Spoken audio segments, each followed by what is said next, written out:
Will you be able to see the screen? Yes, ma'am.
So here if we consider the open channel flow, you can see how the velocity distribution varies for natural channel, rectangular channel, and the cross section of the rectangular natural channels.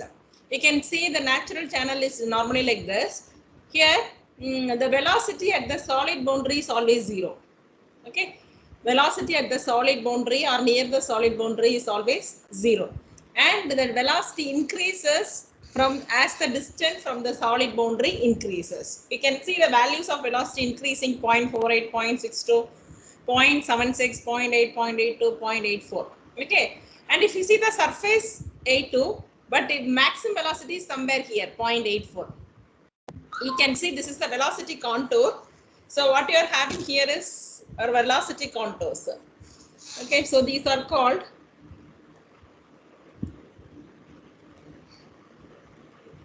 velocity contours. So the line joining the points of equal velocity are nothing but your velocity contours are usually called isovels. Otherwise also called isovel. So 0.48 meter per second, 0.62 meter per second isovels. Okay, and you know what is a contour? From the surveying you could have studied what is a contour. Points joining the points of same elevation or points of same values, and that is nothing but your contour. So for natural channels, the velocity is 0 at this point, and it increases actually towards the as the distance increases, and this is going to be your top surface or surface elevation, and this is a natural channel. And if you see a rectangular channel, you can see again 0.35 is the minimum. This is 0, 0.35, 0.4, 0.45, 0.5, 0.52, then 0.53. So it is maximum somewhere here. So not at the surface. Surface velocity is lesser than the maximum velocity. So surface velocity is always lesser. So maximum velocity occurs somewhere in the below the surface, free surface. So it occurs below the free surface. Okay. So at which point actually we are having the maximum velocity.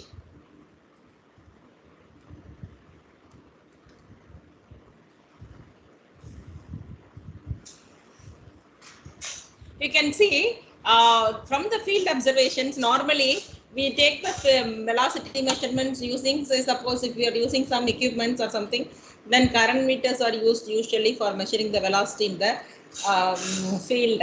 So how we are normally have is, suppose this is your field, you will be measuring velocity at various, so this is the natural river.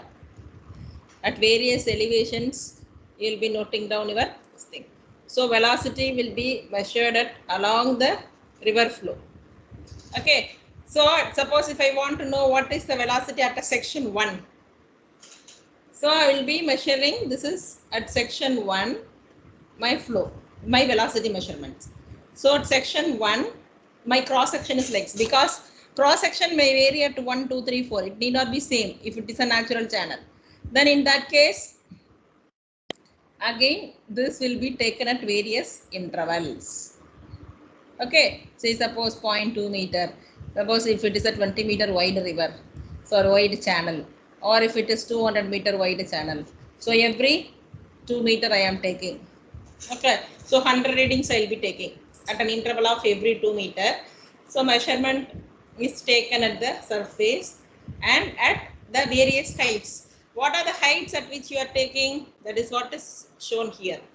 So if you are taking y naught is the depth of the flow, okay, and you know this is 0.8 times of y naught, okay, depth of flow, and this is 0.6 times of y naught, and this is 0.2 times of y naught. So I am taking three measurements: 0.2, 0.6, and 0.8. Okay, at various depth, and Vs is nothing but surface velocity. So my average velocity is usually taken as V average is 0.2, velocity at 0.2, well, plus velocity at 0.8 divided by 2. So 0.2 and 0.8 are with respect to their depth of flow. 0.2 times of y and 0.28 times of y naught. Average velocity is nothing but these average of these two values. Okay, and usually the surface velocity, as I told you, this is always lesser. You can see the variation. This is less, this is higher, this is lesser. Okay, you can see that variation here. You can see the dotted lines. This is the maximum velocity you are having. So V at 0.2, so Vs is nothing but the value of Vs is usually taken as 0.2 times of 0.2 times of y naught. Okay, so that is what is the value which you are taking. Sorry, the velocity. Sorry, Vs is taken as not 0.2 times. Actually, it is k into V.2. I will tell you later on. So here V.2 is velocity at a depth of 0.2 times of y naught, and V.8 is velocity at a depth of 0.8 times of y naught. I will come back. Wait, I will come. Now, so that either this can be taken average velocity, or you can take 0.6 times of y naught. That is the velocity at average. This is or V at 0.6. Both can be taken as a average velocity. Okay.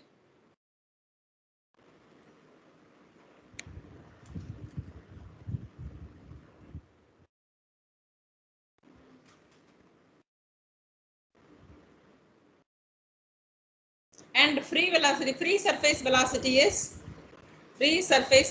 is something. You can see average is, so free surface velocity Vs is nothing but your k into, sorry, V average is equal to k into Vs. Vs is nothing but our free surface velocity. So free surface velocity is related to average velocity. So average velocity is either V.2 plus V.8 divided by 2 or V.6. Both you can take. Whichever is maximum, you can take that velocity is the average velocity. And here average velocity is related to surface velocity in terms of the coefficient called k. What is the k value here? K varies from 0.8 to 0.95, which means that 80 to 95% of average velocity you are taking as the surface velocity. Okay. Sorry, 80 to 95% of surface velocity you are taking the average velocity. So that k is the coefficient. K is the coefficient which is value is 0.8 to 0.95.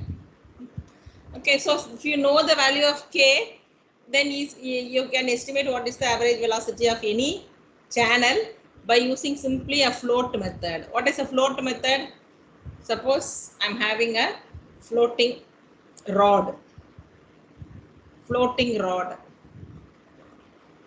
Okay, this is location 1, this is the location 2. I'm allowing the rod to float on the channel. So the rod will float and reach this point 2. Okay, so the surface velocity, only floating rod I can find out what is my surface velocity, not other velocities. I can measure the surface velocity by using floating rods. So if the rod floats, and what is the time taken and what is the distance traveled. So d by t will give you the velocity. That is going to be your surface velocity. So if you know the value of k, Vs and k, you will be getting what is my average velocity here. So if you know the calibration value of k, then you'll be finding out simply this is a kind of measurement where you don't have any other option, you can go for these kinds of measurements. The simple floating rod you can measure and you can find out what is the average velocity in that river stream. Okay, so this is a method, and then next we'll see what is a dimension analysis, flow analysis, one dimensional method of flow analysis. So here what I could.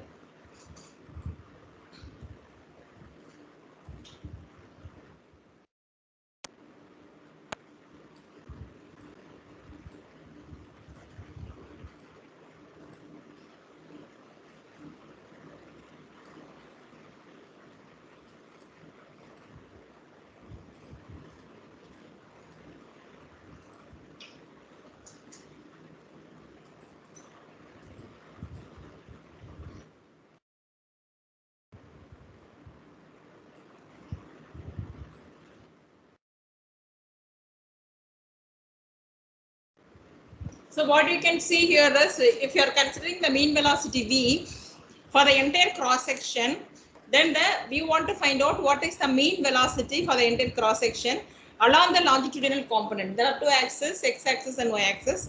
So here the mean velocity is actually 1 by a into integration of area into v into dA. What is that v into dA?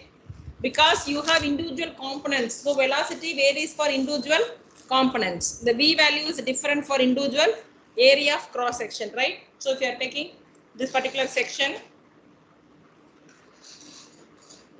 my velocity is different for various section, am I right? So here is my v1, v2, v3, v4, v5, or then similarly a1, a2, a3, a4, a5. Then if I multiply all those things, I'll be getting what is my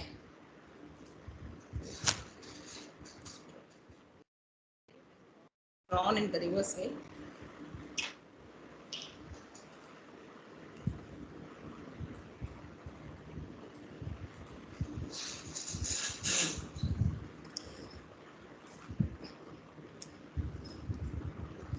So we are considering the total area, integration of this individual areas of cross sections over a elemental area dA. Then you'll be getting what is your mean velocity divided by A, because this is going to be your discharge. This component is discharge. So this discharge divided by area, actually we will be getting the mean velocity. Okay, this component is nothing but your discharge component. And we here what we are using this capital V, that mean velocity is a representative velocity at a particular cross section. Okay, so the discharge will be integration of V into D. That is what I told you, A into V. So what are so why we are considering this one dimensional method of analysis is, like actually open channel flow, you have one X, Y and Z, all the directions you have. Okay, but analysis of these three-dimensional and two-dimensional is very difficult. So for the purpose of having that engineering solutions, we are considering the one-dimensional analysis. So one-dimensional analysis, in the sense what we are considering is here only that mean representative or cross section alone is considered. Only one cross section you are taking. So this is a one dimension only we are taking. Particular cross section you are taking and you are analyzing. Okay, when this method when used properly, you can simplify various issues, because two-dimensional and three-dimensional analysis is very much difficult, and hence we are taking one particular section and we are analyzing the section.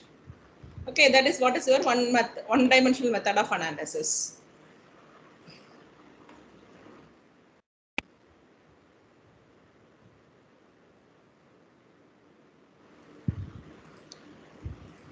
Then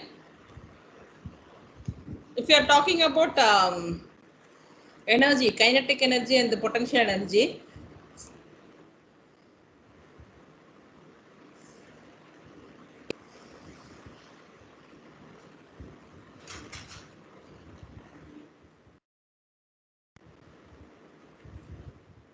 a minute.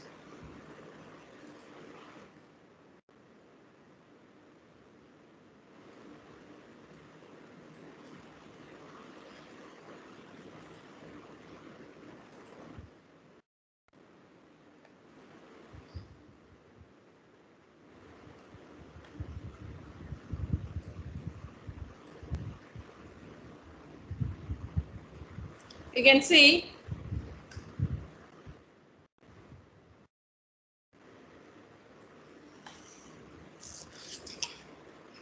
the kinetic energy. What is the flux of a kinetic energy flowing past a section? So you have a section here, and what will be the kinetic energy flux? If you are considering a particular section in terms of mean velocity, and you need to apply a correction factor per unit weight. So kinetic energy is v square by 2g. You need to apply a correction factor alpha.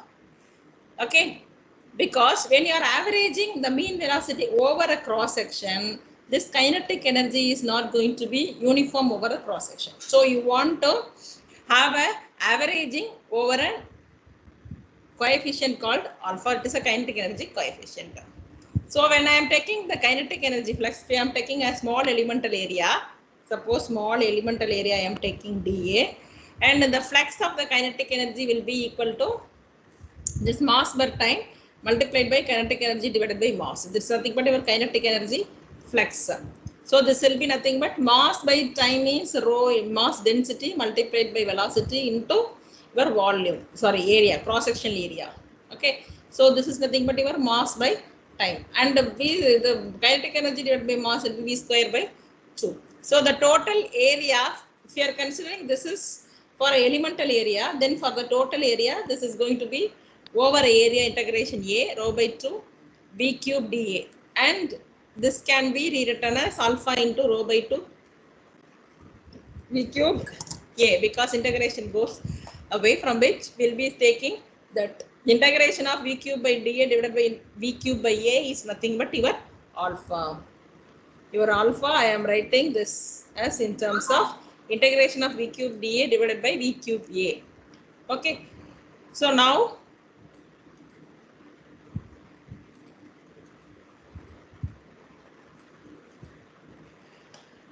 so for discrete values of this velocity, this alpha could be integration of, instead of integration, we are putting summation of v cube into delta A. Instead of dA, we are putting delta A if it is a discrete value, divided by v cube into A. So alpha is also known as energy correction factor. Alpha is known as energy correction factor, and it is equal to or sometimes greater than unity. And kinetic energy per unit weight of the liquid, so kinetic energy divided by gamma, unit weight of the liquid, can be can write that one as your v alpha into v square by 2g. Alpha into v square by 2g is nothing but your kinetic energy per unit weight of the liquid. Okay, so that is with respect to kinetic energy. Then with respect to momentum, the flux of the momentum is the momentum flux. It can be expressed in terms of velocity as well as momentum correction factor is beta. This is a beta is momentum correction factor, and consider the same as small elemental area considering. What is the flux of the momentum in the longitudinal direction? This is always consider the longitudinal direction of the flow.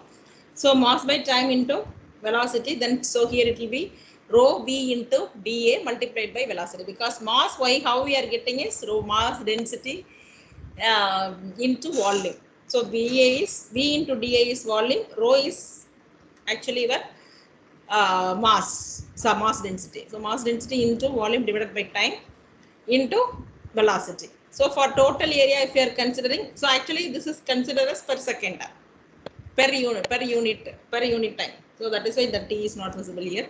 Then for total area, the momentum flux is rho v square into dA, or you can replace by means of beta, and beta here is your integration of v square dA over an area A divided by v square A, or for discrete values you can write summation of v square delta A by v square A. This is known as momentum correction factor. This is a kinetic correction, energy correction factor. Alpha is integration summation of v cube A delta A, here summation of v square delta A by v. Okay.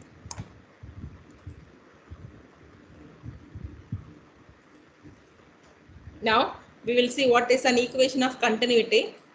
I think already these things we have seen in the pipe flow. Anyway, just we'll see once again what is continuity equation for a steady flow. So for a steady flow, already you know what is the equation of continuity. In a steady flow, Q is equal to AA, AB, or A1 U1 is equal to A2 B2. This is for applicable for steady flow.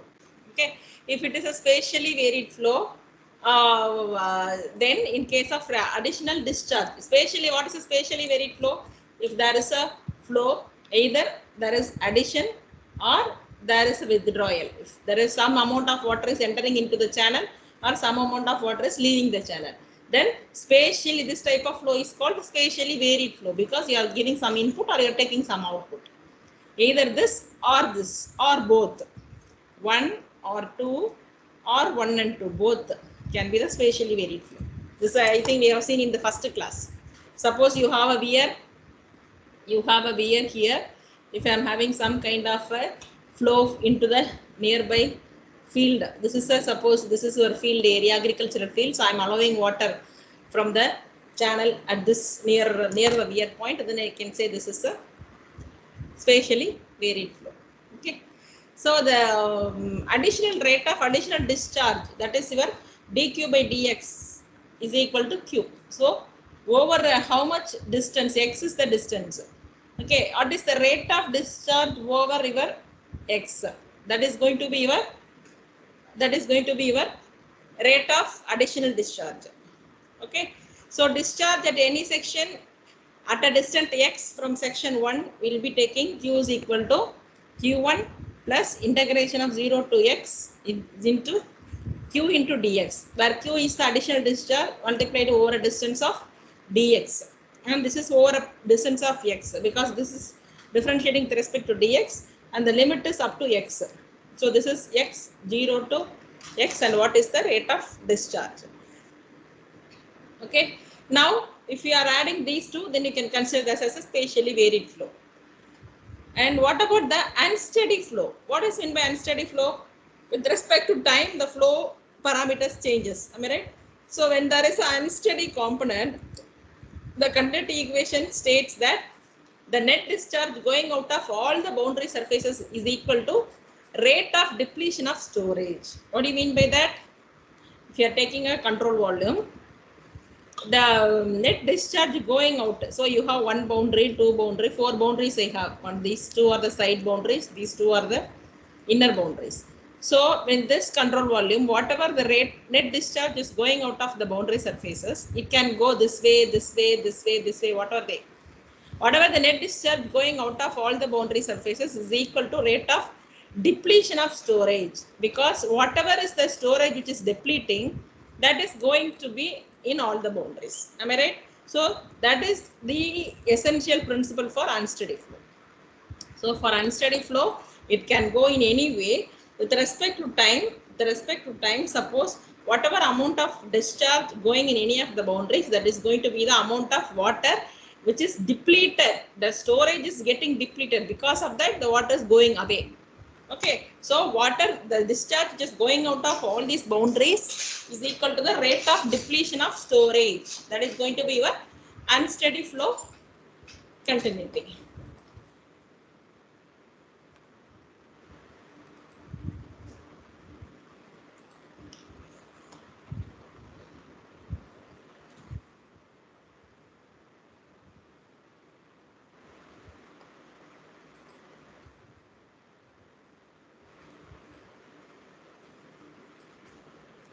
So you can see here, this is spatially varied flow which you have seen Q1, and maybe this is for a spatially varied flow. When Q1 is, this is a Q1 and this Q2. Okay, when Q2 is greater than Q1, which means that Q2 is higher, Q1 is lesser, which means that some amount of discharge is coming inside. Okay, so when Q2 is greater than Q1, more flow goes out of that. What is coming inside? Whatever flow coming inside the section 1, but section 2 you are getting more flow, which means there is some kind of additional input into this channel. So this excess volume of flow at a time delta t is nothing but made by the depletion of storage within the boundary between sections 1 and 2. So if delta t is equal to between the two sections, if you are considering, not delta t actually, this is nothing but your delta x actually, not delta t. This delta x is the distance between the sections 1 and 2 if you are considering. Then This Q2 minus Q1, this is a discharge leaving, this is a discharge at the inlet section. So Q2 minus Q1 is going to be rate of change of discharge divided by dou AQ by dou X into delta X. But you have the excess volume of rate of flow in a time delta T. Suppose that is over a period of time, you have some amount of water is entering. So dou Q by dou X into delta X into delta T. And if you are taking the top width of the canal at any depth is T, let us say T is the top width, and dou A by dou T, already you know, dou A by dou T, dou A by dou Y is nothing but your T, top width. We have seen the parameters, right? Because top width is dou A by dou Y, differentiation of A area with respect to depth. Then the storage volume at any particular depth Y, suppose this is going to be your Y. So at any Y is equal to A into delta X, maybe area of the cross section multiplied by delta X is the distance between the channel inlet section 1 and 2. Now the rate of decrease of storage is your minus negative because depletion. So minus delta X into dou A by dou Y is nothing but your T into your dou Y by dou T. So rate of change of depth with respect to T over a period of time T. Okay. So now this is going to be minus delta X T into dou Y by dou T. So the decrease in the storage in a time is minus T delta X dou Y by dou T into delta T. So by continuity equation, you can equate these two, dou Q by dou X into delta X into delta T. This one is equal to minus T into, because continuity, this is because following the continuity, minus T into dou Y by dou T into delta X into delta T. So if I am equating these two, I will be getting dou Q by dou X plus T into dou Y by dou T is equal to 0. So this is the basic equation for unsteady flow, open channel flow. Continuity equation. This is the basic continuity equation for unsteady and open channel flow. Okay. So you can see Q1, Q2, Y is the depth, delta X is the distance between the sections. And T, usually top width is nothing but T is top width, and T into dy. Dy is, let us take up a variation, so particular depth. Dy is a depth we are considering for a small section, then dy. Then dA is nothing but this cross sectional area is T into, considering the small difference. Considering this as the rectangular channel, leave the small difference, we are taking dA is equal to T into dy. That is how we are getting T is equal to dA by dy. Okay, considering this as a small difference, we are taking this as a rectangular channel and we are writing that dA is equal to T into dy. Okay, now this is the basic equation for unsteady flow continuity equation. So basic equation for unsteady flow is dou Q by dou X plus T into dou Y by dou T equal to 0. Okay. We have seen the steady flow and now we have seen the unsteady flow. And now we will see what is an energy equation. What is an energy equation? I think already you have studied this. Bernoulli's equation is that what we are going to again refresh the same thing, because yesterday's class we have seen something related to critical flow, supercritical flow, subcritical flow. So people may not understand what it is. So I would like to start from the basic of energy equation. That is why once again I am teaching that. So here we will see what is the energy equation.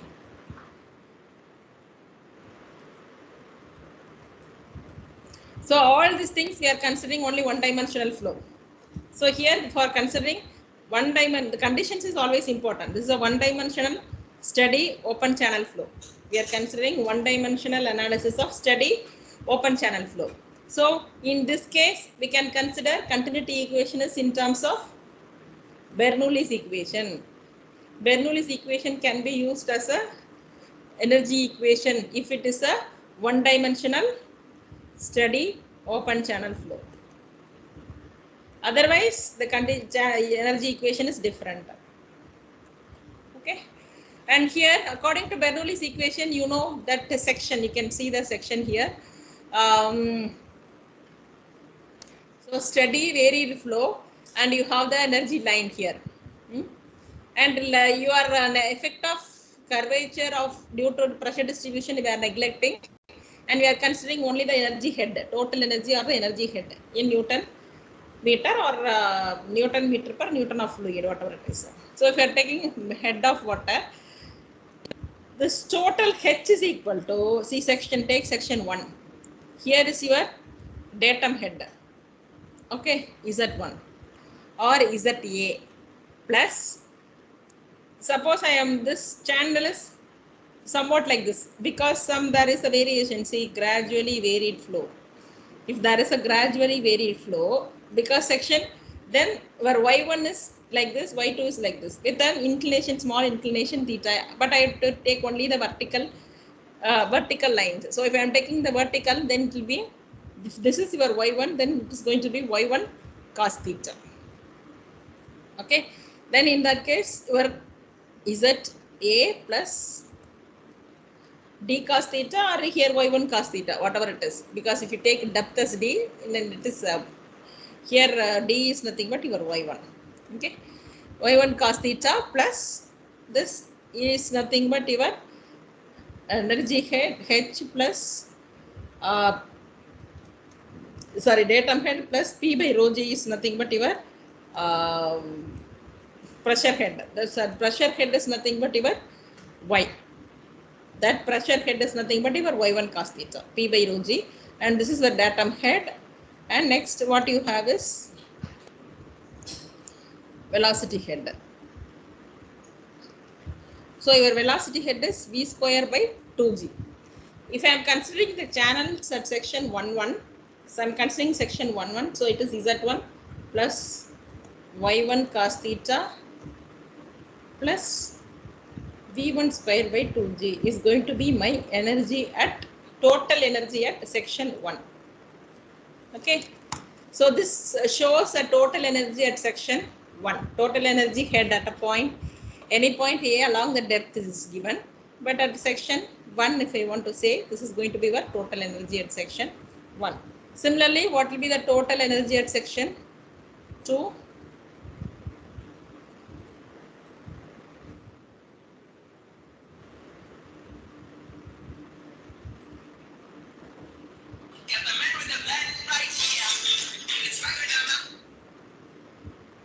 தோமணி இந்த கிளாஸ்ல இருக்கேன், முடிய போகுது, sign வாங்கணுமா? Hello, முடிச்சுட்டு பேசுறேன். So here you can see, so here replaceable, H1 is same as E1, H2 is same as E2. Okay, now what I am writing here is,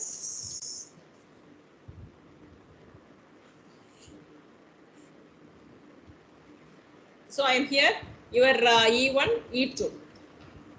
But what I can say is the term Z plus Y cos theta, which represents the hydraulic gradient line. Am I right? This is a hydraulic gradient line, because we have seen total energy line and a hydraulic gradient line. But here normally this is called your, sorry.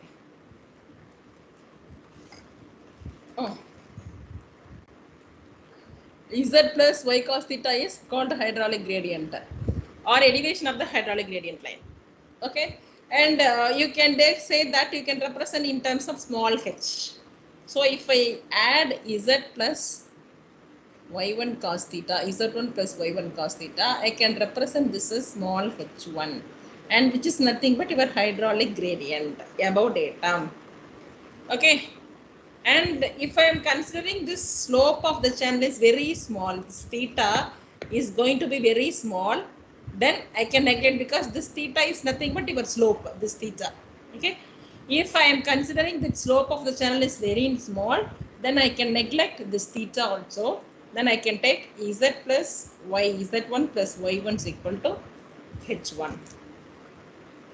Okay, because if I cos theta is 0, cos 0, 1. So if I negligibly small, I can take cos 0, 1, and can consider the normal section as H is equal to Z plus Z1 plus Y1 plus alpha V1 square by 2g. What for alpha? Kinetic energy correction factor. Okay. So this is the total energy at section 1. Similarly, total energy at section 2 will be Z2 plus Y2 plus alpha V2 square by 2G. It is going to be my energy at the section 2. Okay. Suppose if there is no energy loss between sections 1 and 2, then what is my H1? Suppose there is, suppose if from flow, when the water is flowing from section 1 and 2, obviously H1 is not going to be same as H2 because of losses. Same as friction loss. Same as pipe flow because of friction loss. Here, if flow is from H1, if the head at section 1 is not going to be same head at 2 because of the losses. So if I am adding that loss as the friction loss, then I can say H1 difference H2 is going to be my head loss HL. Okay. And that is going to be your, so this H1 difference H2 is going to be my head loss. That's what I told you. This is same as pipe flow because this is one dimensional steady flow. And almost we'll be using like a Bernoulli's equation. So the difference between the heads 1 and 2 is going to be your loss.